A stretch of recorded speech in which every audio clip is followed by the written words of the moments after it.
सरफरोशी की तमन्ना अब हमारे दिल में है, देखना है जोर कितना बाजुए कातिल में है। मेरा नाम भगत सिंह ते मेरी पहचान आज़ादी। वो आज़ादी जिहदा हक जानवरां नूं नहीं ते फिर सानू क्यों नहीं? जमीन साडी, खेत साडा, अनाज साडी, घर साडा, धरती साडी ते कब्जा दुश्मन दा। ये नहीं हो सकता, ये कदी भी नहीं हो सकता। इनकलाब जिंदाबाद, इनकलाब जिंदाबाद।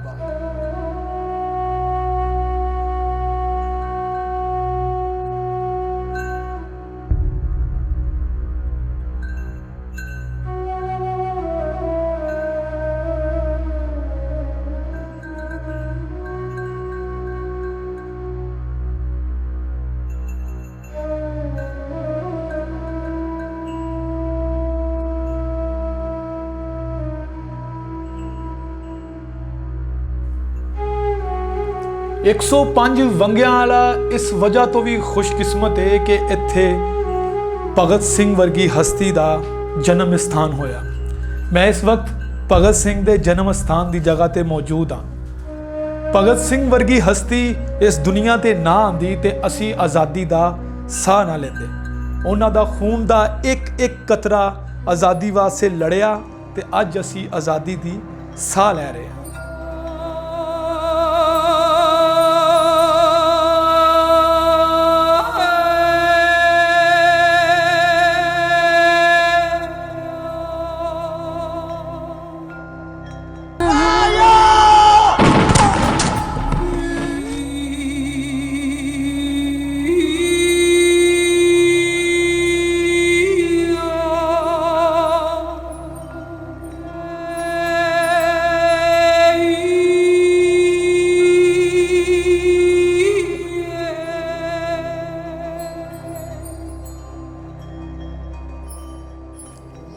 एक 105 बंगियां वाला इस वजह तो भी खुशकिस्मत है कि इत्थे शहीद भगत सिंह का जन्म स्थान होया। मैं इस वक्त शहीद भगत सिंह के जन्म स्थान ते मौजूद हाँ। ये कमरा उन्हां दे नूर दे नाल चमक रहा है। इहदी दरो दीवार ये चीज़ दस रही है कि इनकलाब जिंदाबाद, इनकलाब जिंदाबाद।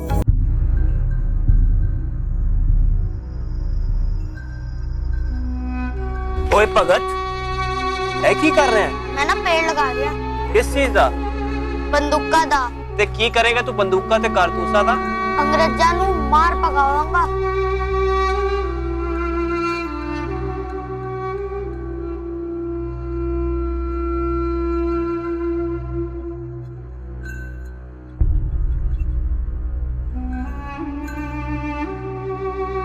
भगत सिंह एक अहद का नाम है।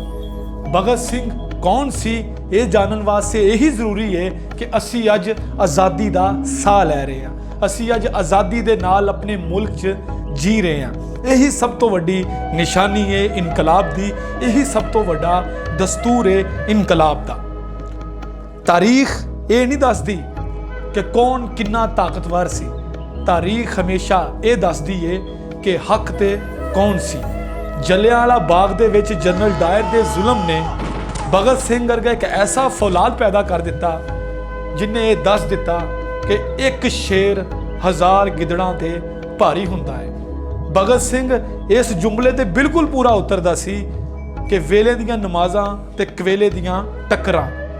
नौजवानी दे विच ऐसी जंग लड़ी कि उस नौजवानी च साडे वर्गे नौजवान सिर्फ खेलदे ने। भगत सिंह ने आज़ादी वास्ते वो कुछ किया जो असी सोच भी नहीं सकते। अज भगत सिंह का नाम जिंदा है। उन्होंने मारन वाले नूं कोई नहीं जानता, लेकिन भगत सिंह अज भी जिंदा है। मैं उन्होंने कमरे दे विच उन्होंने जन्म स्थान च मौजूद हाँ। उन्होंने तस्वीरां, उन्होंने कारनामे सारा कुछ ये दस रहे हैं कि शहीद कदी भी नहीं मरता। शहीद हमेशा जिंदा रहिंदा है ते वो क़यामत तक जिंदा रहिंदा है। अज असी उन्होंने जन्म स्थान ते मौजूद हाँ। उन्होंने वालदा का जिहड़ा चरखा है वह भी मौजूद है। तो ये सब कुछ देखदा होया मैनूं इस तरह लग रहा है जैसे मैं 28 सितंबर 1907 ਚ ਚਲਾ ਗਿਆ, ਜਦੋਂ ਇਸ ਤਾਰੀਖ ਦਾ ਇੱਕ ਬਿਹਤਰੀਨ ਕਾਰਕੁਨ, ਇਸ ਤਾਰੀਖ ਦਾ ਇੱਕ ਬਿਹਤਰੀਨ ਜੰਗਜੂ ਤੇ ਆਜ਼ਾਦੀ ਦਾ ਫਰੀडम ਆਫ ਫਾਈਟਰ ਪੈਦਾ ਹੋਇਆ ਸੀ।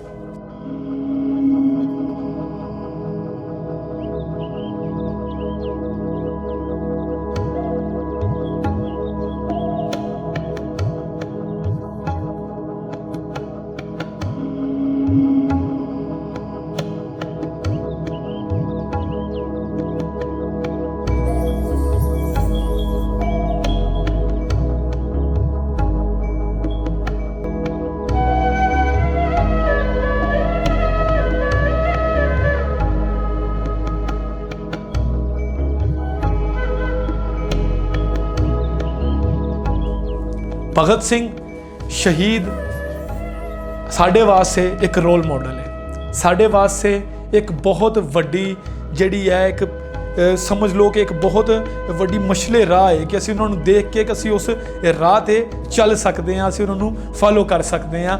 ਭਗਤ ਸਿੰਘ ਦਾ ਇਹ ਕਹਿਣਾ ਸੀ ਕਿ ਮੇਰੇ ਦਿਲ में जो ਜ਼ਖਮ हैं वो फूलों के गुच्छे हैं, हमें पागल ही रहने दो, हम पागल ही अच्छे हैं।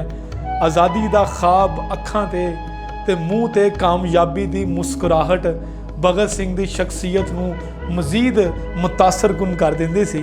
भगत सिंह ने अपना हक लैना अपने घरों ही सिੱਖਿਆ ਸੀ, ਜਦੋਂ ਉਹਨਾਂ ਦੇ ਵਾਲਦ ਤੇ ਉਹਨਾਂ ਦੇ ਚਾਚਾ ਨੂੰ ਅੰਗਰੇਜ਼ਾਂ ਨੇ ਸਿਰਫ ਇਸ ਗੱਲ ਤੇ ਅੰਦਰ ਕਰ ਦਿੱਤਾ ਸੀ ਕਿ ਇhtਜਾਜ ਕਿਉਂ ਕੀਤਾ। ਲੇਕਿਨ ਜਿੱਦਣ ਭਗਤ ਸਿੰਘ ਪੈਦਾ ਹੋਏ ਉਦੋਂ ਹੀ ਉਹਨਾਂ ਦੇ ਵਾਲਦ ਤੇ ਉਹਨਾਂ ਦੇ ਚਾਚਾ ਦੀ ਰਿਹਾਈ ਹੋਈ, ਉਹਨਾਂ ਦੇ ਘਰ ਦੇ ਵਿੱਚ ਖੁਸ਼ੀਆਂ ਦਾ ਸਮਾਂ ਆ ਗਿਆ। ਅੱਜ ਇਸ ਤਰ੍ਹਾਂ ਹੀ ਲੱਗ ਰਿਹਾ ਕਿ ਜੈਸੇ ਭਗਤ ਸਿੰਘ ਦਾ ਜਨਮ ਅੱਜ ਦੇ ਦਿਨ ਹੋਇਆ ਹੈ, ਜਿਸ ਤਰ੍ਹਾਂ ਰੋਸ਼ਨੀ, ਜਿਸ ਤਰ੍ਹਾਂ ਉਹਨਾਂ ਦੇ ਕਮਰੇ ਦੇ ਵਿੱਚ ਨੂਰ ਹੈ, ਜਿਸ ਤਰ੍ਹਾਂ ਉਹਨਾਂ ਦੀਆਂ ਤਸਵੀਰਾਂ, ਉਹਨਾਂ ਦੇ ਕਾਰਨਾਮੇ ਇਹ ਦੱਸ ਰਹੇ ਨੇ ਕਿ ਸ਼ਹੀਦ ਹਮੇਸ਼ਾ ਸਾਡੇ ਦਿਲਾਂ 'ਚ ਆਬਾਦ ਰਹੇਗਾ ਤੇ ਰਹਿੰਦਾ ਹੈ। ਅਸੀਂ ਭਗਤ ਸਿੰਘ ਦੀ ਹਵੇਲੀ ਦੇ ਵਿੱਚ ਮੌਜੂਦ ਹਾਂ। ਅਸੀਂ ਅੱਜ ਉਹਨਾਂ ਦਾ ਜਿੰਨਾ ਵੀ ਦਰੋ ਦੀਵਾਰ ਤੇ ਉਹਨਾਂ ਦੇ ਕਾਰਨਾਮੇ, ਉਹਨਾਂ ਦੀ ਤਸਵੀਰਾਂ, ਉਹਨਾਂ ਦੇ ਖਿਲਾਫ ਜਿਹੜੀ ਰਪਟ ਦਰਜ ਹੋਈ, ਨਾਮ ਨਿਹਾਦ ਰਪਟ ਦਰਜ ਹੋਈ, ਉਹ ਸਾਰੀਆਂ ਮੌਜੂਦ ਨੇ, ਤਸਵੀਰਾਂ ਲੱਗੀਆਂ ਹੋਈਆਂ ਨੇ। ਉਹਨਾਂ ਦੇ ਫਿਰ ਜਿਹੜੇ ਕਾਰਕੁਨ ਸੀ, ਉਹਨਾਂ ਦੇ ਸਾਥੀ ਸੀ, ਅੱਜ ਵੀ ਉਹਨਾਂ ਦੀ ਤਸਵੀਰਾਂ, ਉਹਨਾਂ ਦੀ ਯਾਦ ਉਸੇ ਤਰੀਕੇ ਨਾਲ ਆਬਾਦ ਹੈ, ਉਸੇ ਤਰੀਕੇ ਨਾਲ ਇਹ ਜ਼ਿੰਦਾ ਹੈ। ਤੇ ਭਗਤ ਸਿੰਘ ਨੂੰ 1931 ਦੇ ਵਿੱਚ ਜਦੋਂ ਤਖਤਾ-ਏ-ਦਾਰ ਤੇ ਲੁਟਕਾਇਆ ਗਿਆ ਤਾਂ ਭਗਤ ਸਿੰਘ ਦੇ ਚਿਹਰੇ ਤੇ ਇੱਕੋ ਹੀ ਸਮਾਈਲ ਸੀ, ਇੱਕੋ ਹੀ ਮੁਸਕਰਾਹਟ ਸੀ ਤੇ ਉਹਨਾਂ ਦਾ ਜ਼ੁਬਾਨ, ਉਹਨਾਂ ਦਾ ਦਿਲ ਤੇ ਉਹਨਾਂ ਦਾ ਮੋਟੋ ਤੇ ਉਹਨਾਂ ਦਾ ਨਾਰਾ ਇਨਕਲਾਬ ਜ਼ਿੰਦਾਬਾਦ, ਇਨਕਲਾਬ ਜ਼ਿੰਦਾਬਾਦ ਉਸੇ ਤਰ੍ਹਾਂ ਲਹਿਰਾ ਰਿਹਾ ਸੀ। ਤੇ ਉਸੇ ਇਨਕਲਾਬ ਦੇ ਨਾਲ ਅੱਜ ਅਸੀਂ ਇਸ ਧਰਤੀ ਤੇ ਸਾਹ ਲੈ ਰਹੇ ਹਾਂ, ਇਸ ਧਰਤੀ ਤੇ ਆਜ਼ਾਦੀ ਨਾਲ ਜੀ ਰਹੇ ਹਾਂ। ਕਿਉਂਕਿ ਜਿਹੜਾ ਜ਼ੁਲਮ ਕਰਦਾ ਏ ਉਹਨੂੰ ਕੋਈ ਨਹੀਂ ਜਾਣਦਾ, ਜਿਹੜਾ ਜ਼ੁਲਮ ਸਹਿੰਦਾ ਏ ਉਹਨੂੰ ਸਭ ਜਾਣਦੇ ਨੇ, ਲੇਕਿਨ ਜਿਹੜਾ ਉਸ ਜ਼ੁਲਮ ਦੇ ਖਿਲਾਫ ਖੜਾ ਹੁੰਦਾ ਏ ਤਾਰੀਖ ਉਹਨੂੰ ਇੱਕ ਦੇ ਨਾਮ ਤੋਂ ਹੀ ਜਾਣਦੀ ਏ, ਉਹ ਏ ਭਗਤ ਸਿੰਘ ਸ਼ਹੀਦ।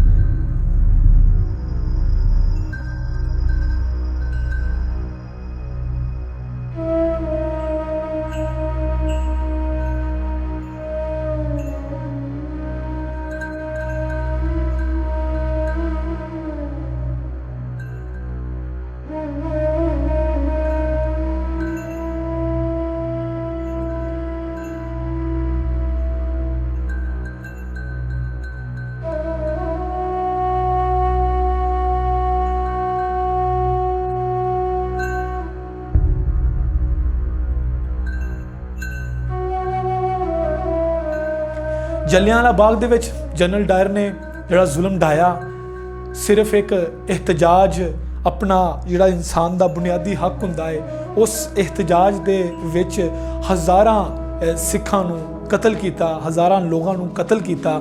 ਉਹਦੇ ਵਿੱਚ ਭਗਤ ਸਿੰਘ ਇੱਕ ਉਦੋਂ ਛੋਟੀ ਜਿਹੀ ਉਮਰ ਸੀ ਭਗਤ ਸਿੰਘ ਦੀ, ਤੇ ਉਹ ਛੋਟੀ ਜਿਹੀ ਉਮਰ ਨੇ ਜਦੋਂ ਇਹ ਜ਼ੁਲਮ ਦੇਖਿਆ ਤਾਂ ਉਹਨਾਂ ਨੇ ਇਸ ਤਹਿਰੀਕ ਨੂੰ, ਆਜ਼ਾਦੀ ਦੀ ਤਹਿਰੀਕ ਨੂੰ ਚਲਾਉਣ ਵਾਸਤੇ ਲੋਕਾਂ ਨੂੰ ਇਕੱਠਾ ਕਰਨਾ ਸ਼ੁਰੂ ਕੀਤਾ। ਉਹਨਾਂ ਦੇ ਸਾਥੀ ਵੀ ਨਾਲ ਸੀ। ਭਗਤ ਸਿੰਘ ਦੀ ਤਰਬੀਅਤ ਤੋਂ ਅੰਦਾਜ਼ਾ ਤੁਸੀਂ ਲਗਾ ਸਕਦੇ ਹੋ ਕਿ ਉਹਨਾਂ ਦੇ ਵਾਲਦ, ਤੁਸੀਂ ਤਸਵੀਰ ਵੀ ਦੇ ਸਕਦੇ ਹੋ ਉਹਨਾਂ ਦੇ ਵਾਲਦ ਦੀ, ਸਰਦਾਰ ਕਿਸ਼ਨ ਸਿੰਘ ਸਾਹਿਬ। ਸਰਦਾਰ ਕਿਸ਼ਨ ਸਿੰਘ ਸਾਹਿਬ ਖੁਦ ਆਜ਼ਾਦੀ ਦੀ ਤਹਿਰੀਕ 'ਚ ਸ਼ਾਮਿਲ ਸੀ ਤੇ ਜਿਸ ਦਿਨ ਜਨਮ ਸਥਾਨ ਹੋਇਆ ਭਗਤ ਸਿੰਘ ਦਾ, ਤੇ ਉਸ ਦਿਨ ਸਰਦਾਰ ਕਿਸ਼ਨ ਸਿੰਘ ਜਿਹੜੇ ਨੇ ਉਹਨਾਂ ਨੂੰ ਜੇਲ੍ਹ ਦੇ ਵਿੱਚ ਬੰਦ ਕੀਤਾ ਗਿਆ ਸੀ ਤੇ ਉਸੇ ਦਿਨ ਉਹਨਾਂ ਦੀ ਰਿਹਾਈ ਹੋਈ ਜਿਸ ਦਿਨ ਸਰਦਾਰ ਭਗਤ ਸਿੰਘ ਸ਼ਹੀਦ ਪੈਦਾ ਹੋਏ। ਭਗਤ ਸਿੰਘ ਨੇ ਆਪਣੀ ਤਹਿਰੀਕ ਨੂੰ ਜਾਰੀ ਰੱਖਦੇ ਹੋਇਆ ਜ਼ੁਲਮ ਦੇ ਖਿਲਾਫ ਖੜੇ ਹੋਏ। ਤਾਰੀਖ ਨਾਜ਼ਰੀਨ ਇਹ ਨਹੀਂ ਦੇਖਦੀ ਕਿ ਕੌਣ ਕਿੰਨਾ ਤਾਕਤਵਰ ਹੈ, ਤਾਰੀਖ ਹਮੇਸ਼ਾ ਇਹ ਦੇਖਦੀ ਹੈ ਕਿ ਹੱਕ ਤੇ ਕੌਣ ਸੀ। ਤਾਰੀਖ ਜ਼ਾਲਮ ਨੂੰ ਨਹੀਂ ਯਾਦ ਰੱਖਦੀ, ਤਾਰੀਖ ਉਸ ਜ਼ੁਲਮ ਦੇ ਖਿਲਾਫ ਉੱਠਣ ਵਾਲੇ ਨੂੰ ਯਾਦ ਰੱਖਦੀ ਹੈ। ਅੱਜ ਤਾਰੀਖ ਗਵਾਹ ਹੈ ਕਿ ਜਿਨ੍ਹਾਂ ਨੇ ਭਗਤ ਸਿੰਘ ਨੂੰ 1931 ਦੇ ਵਿੱਚ ਤਖਤਾ-ਏ-ਦਾਰ ਤੇ ਲਟਕਾਇਆ ਸੀ, ਅੱਜ ਉਹਨਾਂ ਨੂੰ ਕੌਣ ਜਾਣਦਾ ਹੈ? ਉਹਨਾਂ ਨੂੰ ਕੋਈ ਵੀ ਨਹੀਂ ਜਾਣਦਾ। ਲੇਕਿਨ ਉਸ ਤਖਤਾ-ਏ-ਦਾਰ ਤੇ ਉਸ ਲੱਕੜੀ ਨੂੰ ਸੁਰਖ ਕਰਨ ਵਾਲਾ ਸ਼ਹੀਦ ਭਗਤ ਸਿੰਘ ਅੱਜ ਵੀ ਸਾਡੇ ਦਿਲਾਂ ਦੇ ਵਿੱਚ ਜ਼ਿੰਦਾ ਨੇ।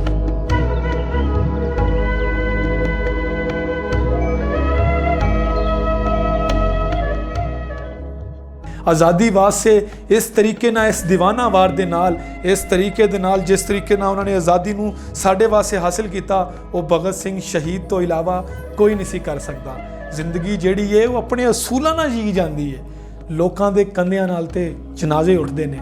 ਅੱਜ ਸ਼ਹੀਦ ਭਗਤ ਸਿੰਘ ਦੇ ਜਨਮ ਸਥਾਨ ਤੇ ਅੰਦਰ ਆ ਕੇ ਮੈਂ ਬਹੁਤ ਜ਼ਿਆਦਾ ਇਮੋਸ਼ਨਲ ਤੇ ਬਹੁਤ ਜ਼ਿਆਦਾ ਜਜ਼ਬਾਤੀ ਹੋ ਰਿਹਾ। ਮੇਰੇ ਅੰਦਰ ਇੱਕ ਭਗਤ ਸਿੰਘ ਦੇ ਜੋ ਨਜ਼ਰੀਆਤ ਸੀ ਉਹ ਉੱਭਰ ਰਹੇ ਨੇ ਤੇ ਅੱਜ ਵੀ ਸਾਡੇ ਸਿਰਾਂ ਤੇ, ਸਾਡੇ ਦਿਲਾਂ ਤੇ, ਸਾਡੇ ਉੱਪਰ ਉਹੀ ਇਸ਼ਰਾਫੀਆ, ਉਹੀ ਤਾਕਤਵਰ ਤਬਕਾ ਸਾਰੇ ਮੌਜੂਦ ਹੈ, ਲੇਕਿਨ ਭਗਤ ਸਿੰਘ ਮੌਜੂਦ ਨਹੀਂ। ਭਗਤ ਸਿੰਘ ਦੇ ਨਜ਼ਰੀਆਤ ਮੌਜੂਦ ਨੇ। ਅਸੀਂ ਤੁਹਾਨੂੰ ਉਹਨਾਂ ਦਾ ਘਰ, ਉਹਨਾਂ ਦੀ ਹਵੇਲੀ ਵਿਜ਼ਿਟ ਕਰਵਾ ਰਹੇ ਹਾਂ। ਅਸੀਂ ਉਹਨਾਂ ਦਾ ਕਮਰੇ ਦੀਆਂ ਜਿੰਨੀਆਂ ਤਸਵੀਰਾਂ ਹੈ, ਉਸ ਕਮਰੇ ਦੇ ਵਿੱਚ ਜੋ ਉਹਨਾਂ ਨੇ ਕਾਰਨਾਮੇ ਕੀਤੇ, ਜੋ ਉਹਨਾਂ ਦੇ ਲਈ ਲੋਕਾਂ ਨੇ, ਸ਼ਾਇਰਾਂ ਨੇ ਲਿਖਿਆ ਹੈ, ਉਹ ਵੀ ਮੌਜੂਦ ਹੈ। ਠੀਕ ਹੈ। ਉਸ ਤੋਂ ਬਾਅਦ ਉਹਨਾਂ ਦੀਆਂ ਤਸਵੀਰਾਂ, ਉਸ ਤੋਂ ਬਾਅਦ ਉਹਨਾਂ ਦੇ ਬੜਿਆਂ ਦੀਆਂ ਤਸਵੀਰਾਂ, ਉਸ ਤੋਂ ਬਾਅਦ ਉਹਨਾਂ ਦੇ ਸਾਥੀ, ਉਹਨਾਂ ਦੇ ਕਾਰਕੁਨ ਜਿਹੜੇ ਇਸ ਤਹਿਰੀਕ 'ਚ ਸ਼ਾਮਿਲ ਸੀ, ਉਹ ਵੀ ਮੌਜੂਦ ਨੇ। ਤੇ ਮੈਂ ਤੁਹਾਨੂੰ ਮਜ਼ੀਦ ਨਾਜ਼ਰੀਨ ਦਿਖਾਉਂਦਾ ਹੈ, ਤੁਸੀਂ ਮੇਰੇ ਨਾਲ ਰਿਓ। ਮੈਂ ਤੁਹਾਨੂੰ ਦਿਖਾਉਂਦਾ ਹੈ ਮਜ਼ੀਦ ਕਿ ਤੁਸੀਂ ਦੇਖ ਸਕਦੇ ਹੋ ਉਹਨਾਂ ਦੀਆਂ ਤਸਵੀਰਾਂ। ਉਹਨਾਂ ਦੀ ਵਾਲਦਾ ਦੀ ਤਸਵੀਰ ਵੀ ਮੌਜੂਦ ਹੈ ਤੇ ਸਰਦਾਰ ਭਗਤ ਸਿੰਘ, ਉਹਨਾਂ ਦੇ ਵਾਲਦ ਕਿਸ਼ਨ ਸਿੰਘ। ਉਸ ਤੋਂ ਬਾਅਦ ਉਹਨਾਂ ਦੀ ਇੱਕ ਬਹੁਤ ਹੀ ਖੂਬਸੂਰਤ ਤੇ ਵਧੀਆ ਫੋਟੋ ਤੁਸੀਂ ਦੇਖ ਸਕਦੇ ਹੋ ਕਿ ਕਿਆ ਕਮਾਲ ਰੂਪ ਹੈ, ਕਿਆ ਖੂਬਸੂਰਤ ਨੌਜਵਾਨ ਹੈ, ਜਿਸ ਨੌਜਵਾਨ ਨੇ ਸਾਡੇ ਲਈ ਇਹ ਕੁਰਬਾਨੀ ਦਿੱਤੀ ਤੇ ਉਹਨਾਂ ਦੀ ਕੁਰਬਾਨੀ ਅੱਜ ਵੀ ਜ਼ਿੰਦਾ ਹੈ, ਅਮਰ ਹੈ। ਸਤਿ ਸ੍ਰੀ ਅਕਾਲ।